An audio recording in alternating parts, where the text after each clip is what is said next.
Maundy Thursday. Today is Maundy Thursday in Holy Week, and Maundy is Latin for mandatum, which just means command.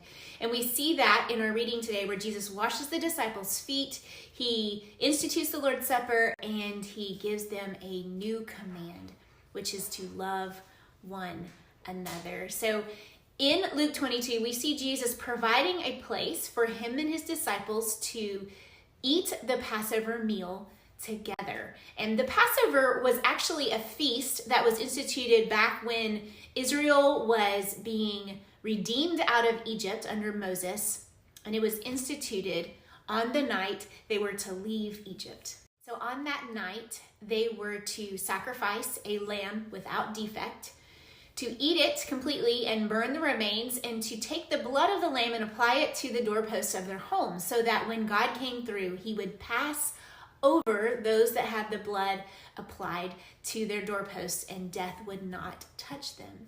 So this feast is really just a picture of Jesus, our Passover lamb, who was without defect, who was sacrificed for us, who, when we apply the blood of Christ to our lives, we do not experience eternal death, and we do not experience judgment.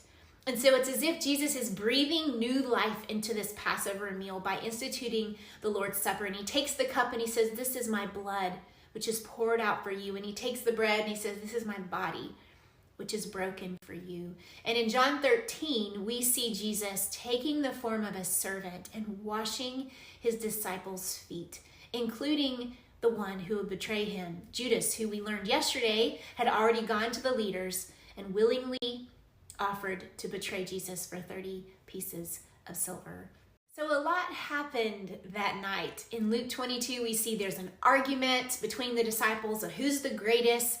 We see Peter is told that he will deny Jesus 3 times, and Jesus continually is teaching them throughout all of this. And then they leave and they start to head out to one of his favorite spots, which was the Mount of Olives. And as they go, he shares with them this new commandment.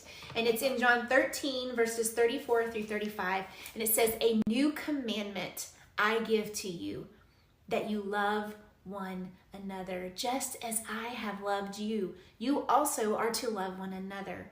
By this, all people will know that you are my disciples, if you love one another." So how does the world know that we love Jesus? It's not our position that tells them that. It's not our personality. It's not even our service in the community. It's our love for one another within the body of Christ. Jesus says to love as he loved us. And if we look at the Gospels, we see how he loved his disciples, that he loved them, he forgave them, he served them, he cared for their souls, he prayed for them, and he was going to die for them. And as they are selfishly arguing about who's the greatest, Jesus selflessly and with humility walks toward the cross. And that's what Maundy Thursday is about. It's a reminder for us of how to love like Jesus loved.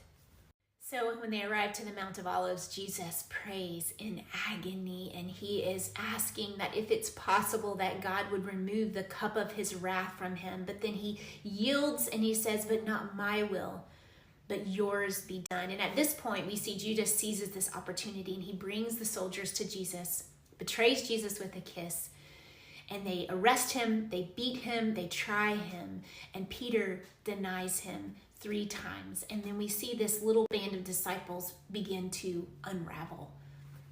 Maybe you feel like you're unraveling. Maybe you feel like you lack love for one another. Maybe you're driven by your passions instead of a servant's heart. Maybe even perhaps you're like Peter and you feel very weak. You feel as if you've been sifted, and you're weak in your love and you're weak in your witness. I want you to hear these words from Hebrews chapter 4.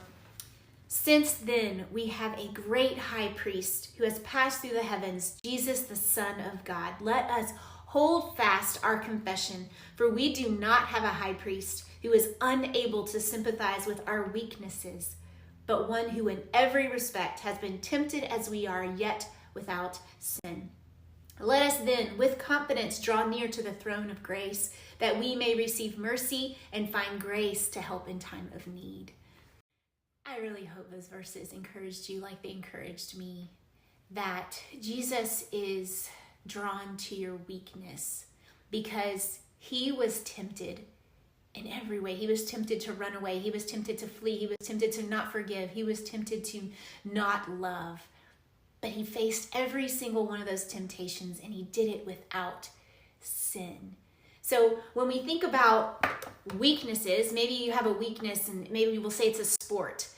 You don't go to someone who is just as weak as you are to learn from, right? We want to go to someone who is stronger than us so that we can learn from them. Jesus is strong and kind, and we have confidence to come to his throne of grace and receive grace in time of need.